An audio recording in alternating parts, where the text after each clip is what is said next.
Assalamualaikum warahmatullahi wabarakatuh. Bismillahirrahmanirrahim. Nama saya Mas Lafiq Safir, kelas 4A, absen 10. Tugas sirah ketabahan Nabi Muhammad Sallallahu Alaihi Wasallam. A. Dakwah Nabi Muhammad Sallallahu Alaihi Wasallam. Islam adalah agama Allah yang diperuntukkan umat manusia agar dapat mengarungi kehidupan dengan sebaik-baiknya. Islam adalah agama yang benar dan sempurna, namun tidak semua orang yang mau menerima ajaran agama Islam. Ketika menyepi di Gua Hira, Nabi Muhammad SAW menerima wahyu yang pertama dari Allah Subhanahu wa Ta'ala melalui malaikat Jibril. Pada saat itu Nabi Muhammad SAW berusia 40 tahun. Nabi Muhammad SAW merupakan nabi terakhir yang diutus oleh Allah Subhanahu wa Ta'ala. Nabi Muhammad SAW memulai dakwah setelah turun yang kedua, yaitu surah Al-Mudaththir ayat 1-7. Dalam surah ini Allah Subhanahu wa Ta'ala memerintahkan untuk berdakwah kepada umatnya. Metode dakwah Nabi Muhammad SAW dilakukan dengan cara sembunyi-sembunyi dan terang-terangan. 1. Dakwah secara sembunyi-sembunyi. Nabi Muhammad SAW mulai dakwah, namun dakwahnya masih di kalangan keluarga saja atau sembunyi-sembunyi. Pada awal dakwah, beberapa orang dari keluarga mau menerima ajaran agama Islam yang dibawa oleh Nabi Muhammad SAW. Mereka adalah orang-orang pertama yang masuk agama Islam atau yang disebut as-sabiqun al-awwalun. Mereka langsung mendapatkan ajaran agama Islam dari Nabi Muhammad SAW di rumah Arkam bin Abil Arkam. Dakwah secara sembunyi-sembunyi ini berjalan 3-4 tahun. 2. Dakwah secara terang-terangan.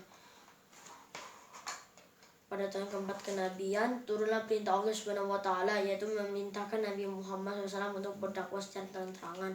Nabi Muhammad SAW berdakwah secara terang-terangan dengan mengundang kerabat dan orang terpandang dari kaum kafir Quraisy dan menjamukan makan. Pada kesempatan itu Nabi Muhammad SAW mengajarkan agama yang benar dan menyembah kepada Allah Subhanahu wa Ta'ala. B. Ketabahan Nabi Muhammad Sallallahu Alaihi Wasallam. 1. Tabahan atas tantangan Abu Lahab. Abu Lahab adalah salah satu paman Nabi yang menolak dakwah Nabi Muhammad SAW.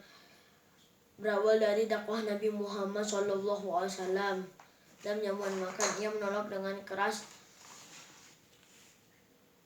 dan terang-terangan seraya berkata, "Tangkap Nabi Muhammad SAW ini." Abu Thalib, paman Nabi Muhammad SAW, yang lain membela Nabi Muhammad SAW seraya marah dan berkata, "Selama kami masih hidup, Nabi Muhammad SAW akan selalu kami bela." 2. Tabahan atas tantangan para pembesar Mekah. Dakwah Nabi Muhammad SAW terus berlanjut. Meski banyak yang menentang jumlah pemeluk agama Islam, kian hari kian bertambah. Karena Abu Thalib selalu melindungi Nabi Muhammad SAW, para pembesar Mekah mengancam Abu Thalib untuk memilih salah satu antara dari dua hal. Pertama, memerintahkan Nabi Muhammad SAW untuk berhenti berdakwah. Kedua, memberi Nabi Muhammad SAW kepada mereka. 3. Ketabahan atas bujukan Walid bin Mughirah. Setelah gagal menghasut Abu Thalib, para pembesar Mekah atau kaum kafir Quraisy tidak berhenti begitu saja. Mereka kembali mengutus Walid bin Mughirah dengan membawa seorang pemuda tampan dan gagah, yaitu Umar bin Walid. 4. Ketabahan atas bujukan Utbah bin Rabi'ah. Setelah gagal menghasut Abu Thalib, kaum kafir Quraisy tidak berhenti begitu saja. Mereka berpikir jika menggunakan jalan kekerasan tidak membuahkan hasil. Lalu mereka mengutus Utbah bin Rabi'ah untuk menemui Nabi Muhammad SAW secara langsung. Tabahan atas siksaan kaum kafir Quraisy. Setelah gagal mengutus Utbah bin Rabi'ah untuk membujuk Nabi Muhammad SAW dengan cara halus, kaum kafir Quraisy menggunakan cara kekerasan kepada Nabi Muhammad SAW dan kaum muslimin. Kaum muslimin dipukul, dicambuk, dan tidak diberi makan serta minum. Apabila mereka seorang budak, mereka ancamannya lebih kejam lagi. 6. Ketabahan atas memboikot Bani Hasyim.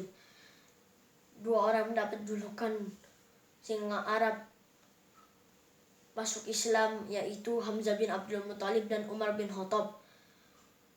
Islam semakin kuat kedudukannya karena pertolongan Bani Hashim. Mereka ingin membuat Bani Hashim terkucil, kelaparan dan tertekan. Kaum kafir Quraisy membuat pengumuman dan ditempelkan di dinding Ka'bah. Pengumuman tersebut, para penduduk Mekah tidak boleh menjalin hubungan pernikahan dan jual beli kepada Bani Hashim. 7.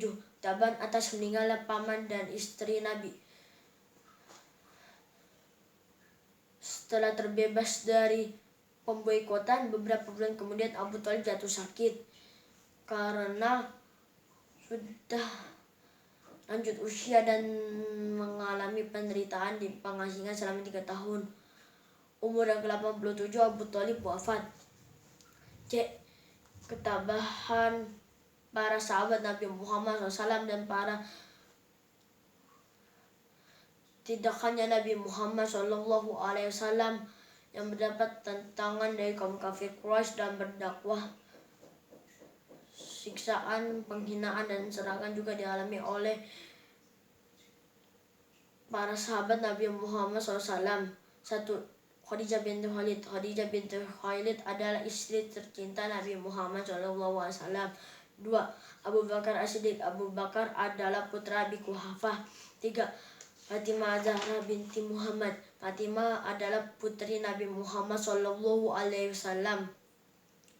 dari Khadijah.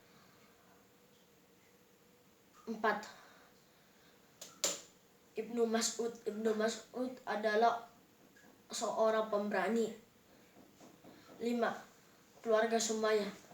Sebagai penduduk Mekah, keluarga Sumayyah selalu mendapatkan tantangan dari kaum kafir Quraisy. 5. 6. Arkam bin Abil Arkam. Arkam bin Abil Arkam termasuk golongan orang yang terpandang dari kaum kafir Quraisy. 7. Bilal bin Rabah. Bilal bin Rabah adalah budak Abi Quhafah. Terima kasih. Wassalamualaikum warahmatullahi wabarakatuh.